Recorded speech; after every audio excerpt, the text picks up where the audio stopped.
ইসলাম শফিক আপনি লিখেছেন, যারা ফ্রিল্যান্সিং করে তাদের কাজ করার জন্য অথবা কাজ পাওয়ার জন্য অনেক রাত জাগতে হয়, কিন্তু ইসলামে তাড়াতাড়ি ঘুমাতে যাওয়া এবং তাড়াতাড়ি ঘুম থেকে ওঠার বিধান রয়েছে, কিন্তু রাত না জাগলেও কাজ পাওয়া যায় না। এখন তারা কি করবে?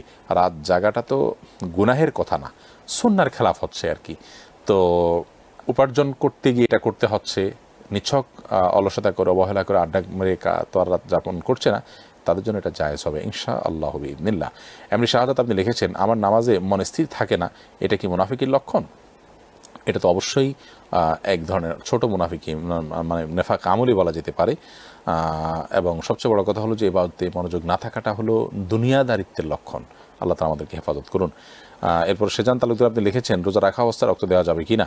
রক্ত দেওয়া যাবে, তবে যদি রক্ত দেওয়ার ফলে এত রক্ত দেয় যার ফলে তিনি দুর্বল হয়ে রোজা ভেঙে ফেলতে হতে পারে, এরকম পর্যায়ে যদি চলে যাওয়ার আশঙ্কা থাকে তাহলে দেওয়া যাবে না।